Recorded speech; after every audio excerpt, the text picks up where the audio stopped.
problem has always been the fact that Kevin Stefanski has not took time to go out of his way to build the relationships. When people talk about, well, the defense doesn't like Kevin Stefanski, that's a problem. It ain't an offense and the defense thing. It's a whole team thing. You're coaching the whole entire team. I always say this in terms of when people running for office. When you're running for office, you're not the president of just your party. You're not the president of just the people who voted for you, right? When you are the president, or when you are a politician, or when you are a governor, and you win the race, you stop racing. The race is over. It is now about you. It is now about you leading everybody. You are the leader of the Cleveland Browns, not the leader of the offense, not the leader of the defense. You are the complete. The entire conversation surrounding Kevin Stefanski has suddenly flipped in a way nobody saw coming. And surprisingly, it wasn't sparked by a Sunday loss or some questionable fourth down decision. This time, it all started with the grades. When the newest league-wide player evaluations quietly surfaced, one shocking detail jumped off the page and spread through the National Football League like wildfire. Stefanski, once celebrated as one of football's sharpest offensive strategists, had somehow dropped all the way to the bottom of the rankings. According to those internal evaluations, he was officially listed as the lowest-graded head coach in the entire league. For a coach who not long ago was lifting Coach of the Year trophies and restoring credibility to the Cleveland Browns, the contrast feels almost unbelievable. And the second those numbers went public, the reaction exploded instantly. Fans flooded social media with heated debates. Former players began sharing their takes, while analysts across TV and radio kept circling back to the same uncomfortable question. How did things spiral this far? Before long, that exact question landed directly on the desk of Rich Eisen. Camp.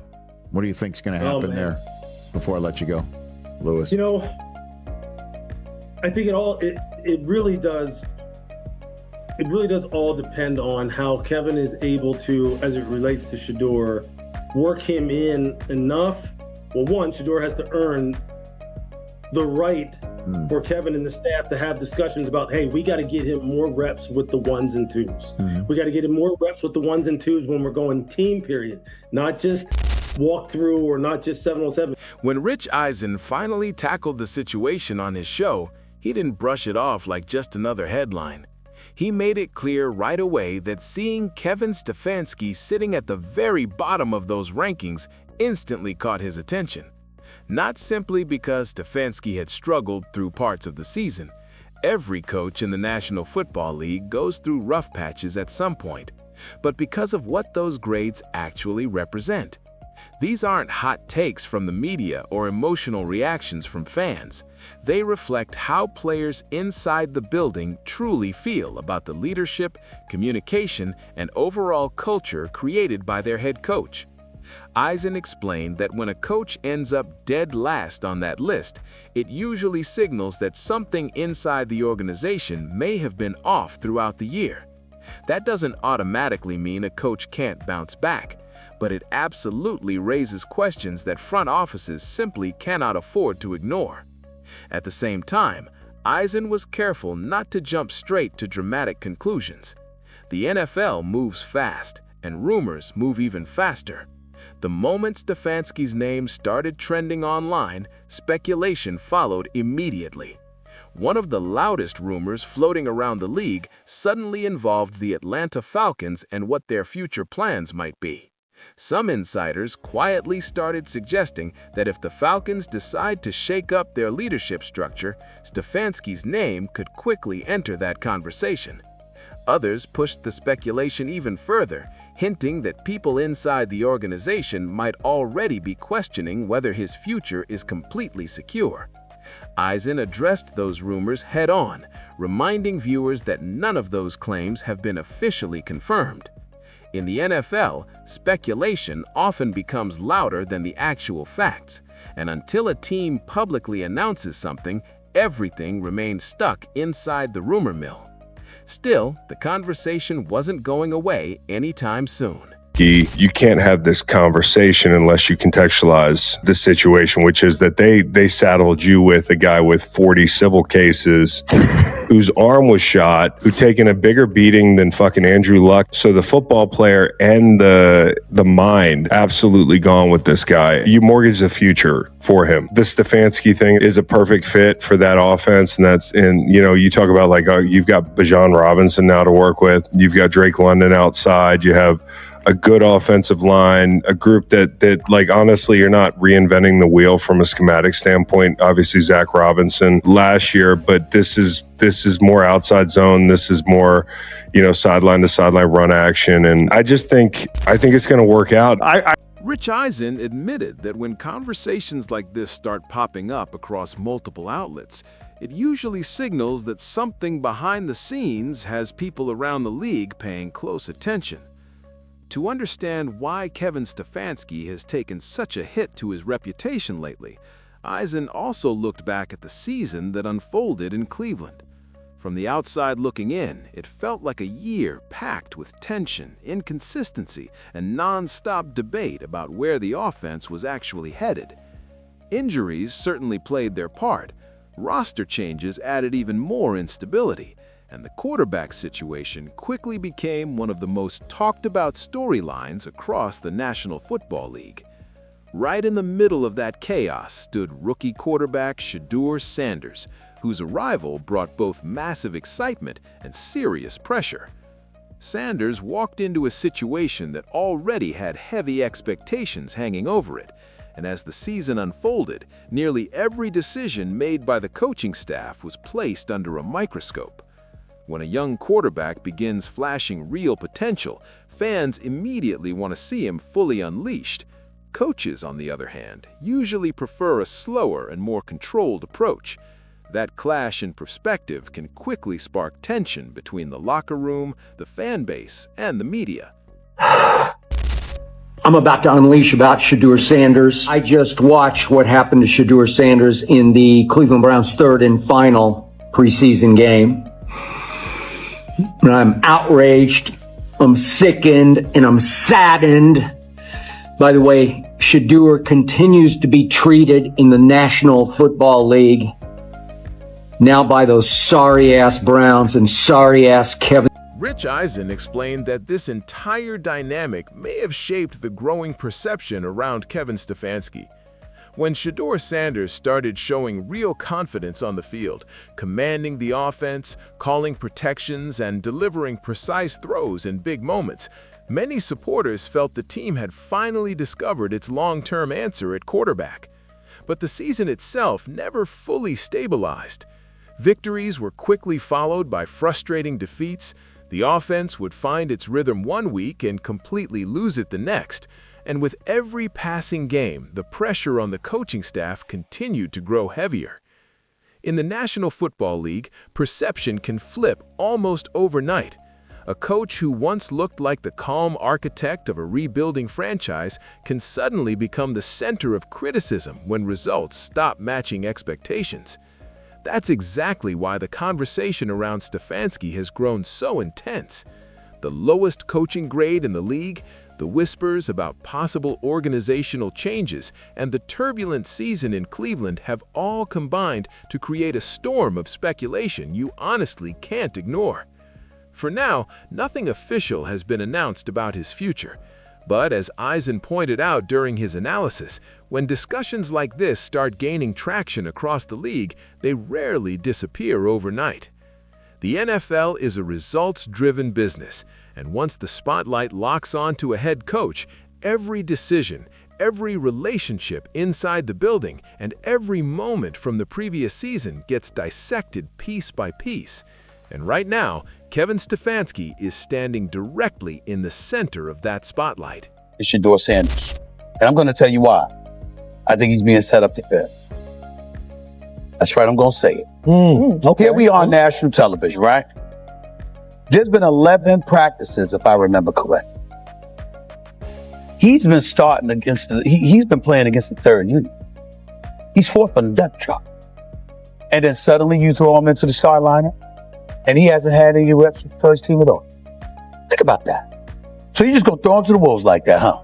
I mean, if he had. As the debate kept building, Rich Eisen dug even deeper into what those rankings might truly reveal about the atmosphere surrounding Kevin Stefanski and the future direction of the Cleveland Browns. Eisen reminded viewers that numbers on a report card don't just appear randomly. The players inside the locker room are the ones submitting those evaluations. And when a head coach ends up sitting at the very bottom of that list, it usually reflects frustration that has been quietly building for months. Sometimes it's about communication, sometimes it's about preparation, and other times it's simply the growing feeling that the team wasn't heading in the right direction during the season. Eisen made it clear that none of this erases Stefanski's past accomplishments, but it does suggest that something inside the building may have shifted in a serious way. One of the biggest points Eisen highlighted was the overall tone surrounding the Browns' season. On paper, the roster had real talent. There were experienced veterans, there were young playmakers ready to break out, and the arrival of rookie quarterback Shedeur Sanders suddenly placed an even brighter spotlight on the franchise.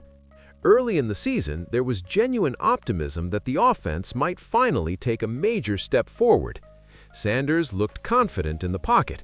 He showed quick decision-making, and he flashed the kind of leadership coaches dream about in a young quarterback. During multiple stretches of the season, he ran the offense with clear control. He adjusted protections at the line, and he delivered accurate throws when the moment demanded it most. Those flashes created serious excitement among fans who believed Cleveland might finally have its long-term answer at the most important position in football. But the season itself never followed a smooth path. Placed in their division the year before, no one thought they'd be good, and then they were good. It almost seems like no one's even assuming the Browns can be that, but we see it happen every year. And I get the quarterback stuff, but correct me if I'm wrong, Tony, the Browns are trying to run the football, play good defense, not turn the ball over in the passing game, and try and take advantage when they can, correct? That's what they're trying. Rich Eisen pointed out that the Cleveland Browns often looked like two completely different teams depending on the week. One game, the offense moved with rhythm and confidence. The very next week, that same unit struggled just to find consistency. Protection breakdowns seemed to show up at the worst possible moments. Drives stalled in the red zone, and with each frustrating result, the pressure surrounding Kevin Stefanski and his staff kept growing heavier. When a team goes through that kind of inconsistency, the head coach almost always becomes the center of the conversation. That's simply how the National Football League operates, even when several factors contribute to the problem. The head coach still ends up becoming the public face of the results. Eisen also addressed the growing narrative about Stefanski's relationship with the roster. Some reports suggested that communication between players and the coaching staff had become strained during certain stretches of the season. And in a league where trust inside the locker room is everything, that kind of tension can quickly turn into a major storyline. I'm a firm believer. If I wanted Shedeur Sanders at 2, at worst at 33, of course I already think that he's better than other quarterbacks. Because that's the type of talent, that's where I would have picked him at. And if he was at 2 or 33, and he still had the same exact skill set, we would be talking about him starting and playing. Right. Well, there'd only be 3 quarterbacks. It'd be 3 quarterbacks, not 4. Yeah. But since he moved to the 5th round, that's cool. They might have to go along with it. But to me, I think if you ask who. Even small tensions inside a locker room can escalate quickly when a team isn't stacking wins. Rich Eisen didn't claim there was a total breakdown within the organization, but he did acknowledge that such a low ranking in those evaluations suggests several players clearly felt something wasn't working the way it should have.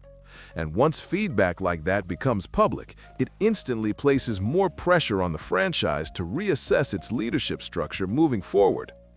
At the same time, Eisen reminded viewers that coaching in the National Football League is rarely judged with perfect balance.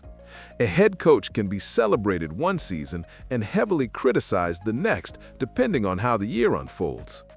Kevin Stefanski has experienced that reality firsthand. Not long ago, he was viewed as the steady leader who helped guide the Cleveland Browns back into relevance. His offensive system was being praised as one of the more creative schemes in the league, and the team's playoff appearance only strengthened his reputation. But as Eisen explained, this league has very little patience when momentum disappears. Once the results start trending downward, the praise fades almost overnight, and the scrutiny quickly becomes relentless. That's exactly why rumors about possible changes have started spreading so aggressively.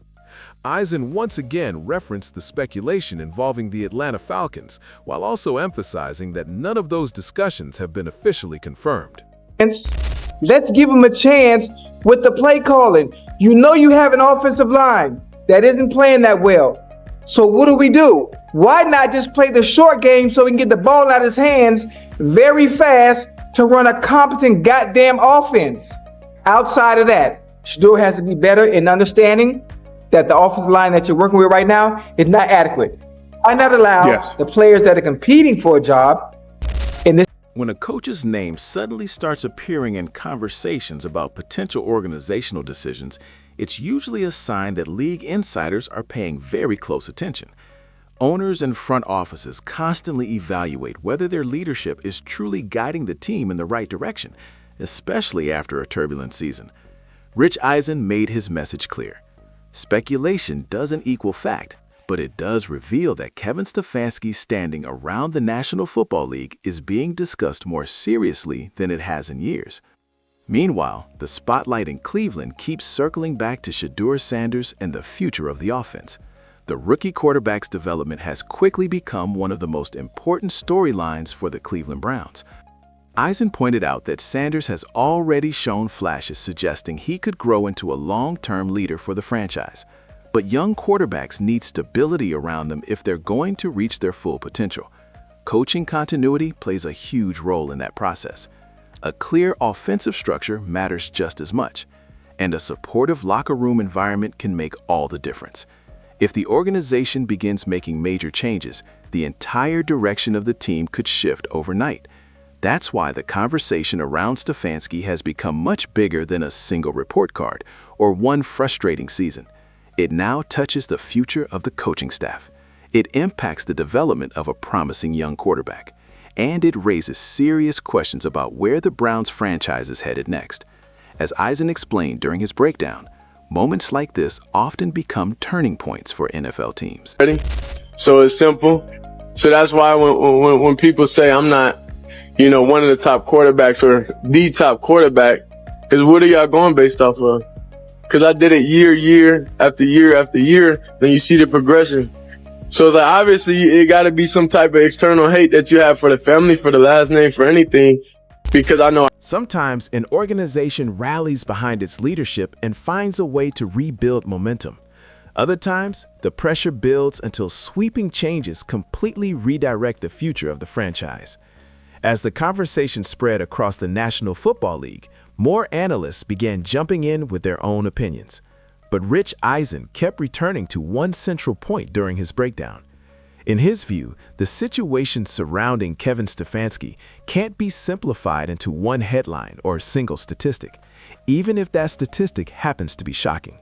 Yes, finishing as the lowest graded head coach immediately turned heads around the league. Yes, it sparked serious questions about leadership inside the building.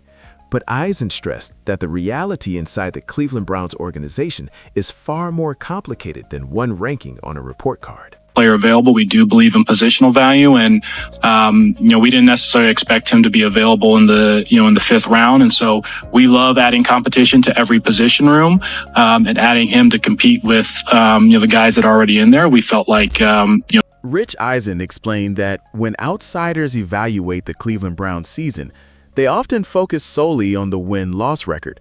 Sure, wins and losses tell part of the story, but they rarely capture everything happening behind the scenes. Cleveland faced constant adjustments all year long.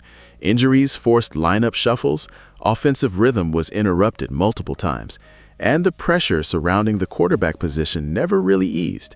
In that environment, every coaching decision was magnified, Play calls were analyzed, substitutions were questioned, and every sideline moment was dissected by fans and media alike. The spotlight only intensified with rookie quarterback Shedeur Sanders. From the moment he arrived, Sanders drew a wave of attention to the franchise. His confidence, preparation, and command of the offense during key stretches offered Cleveland supporters a glimpse of what the future might hold. There were games where he looked calm under pressure, quickly reading defenses and delivering accurate throws downfield. In those moments, the energy around the team felt completely different. Teammates responded, the offense moved with rhythm, and the fan base began believing the Browns might finally have a long-term answer at quarterback. But as Eisen emphasized, the NFL is rarely that simple. For every strong performance, there were also games where the offense struggled to maintain consistency. Drives stalled, protection issues resurfaced, and the overall flow of the offense became unpredictable. That inconsistency placed even more scrutiny on Kevin Stefanski and his coaching staff. In professional football, the head coach inevitably becomes the central figure when stability is lacking. Even when multiple factors contribute, the responsibility eventually lands on the person leading the sideline. This is where the conversation around the report card began to take on deeper meaning. When players evaluate their coaching staff, they aren't just judging strategy. They're reflecting on communication, preparation, trust, and the overall culture inside the locker room. Eisen acknowledged that landing at the bottom of those rankings suggests at least some players felt disconnected from the team's direction during the season. That type of feedback doesn't appear overnight. It usually builds gradually through weeks of frustration, tough losses, and unresolved tension within the organization. At the same time, Eisen cautioned against interpreting the ranking as a final judgment on Stefanski's coaching ability. The NFL has seen many coaches endure a rough season and return stronger the following year. Coaching careers often swing sharply between praise and criticism. Stefanski knows that reality well. Not long ago, he was celebrated as one of the brightest offensive minds in the league. Analysts highlighted his skill in designing creative schemes and managing games with discipline. That reputation doesn't vanish simply because of one turbulent year. Still, speculation about his future continues to grow, especially with rumors linking him to potential organizational changes with the Atlanta Falcons. Eisen once again reminded viewers that none of those reports have been confirmed. In the NFL, rumors can gain momentum fast once a coach's name hits the headlines. Sometimes those stories fade just as quickly as they appear. Other times, they're the first sign that major decisions are brewing behind closed doors. For now, the Falcons have made no announcements regarding Stefanski, and until they do, the conversation remains part of broader league speculation. What makes this situation especially compelling, Eisen explained, is the timing.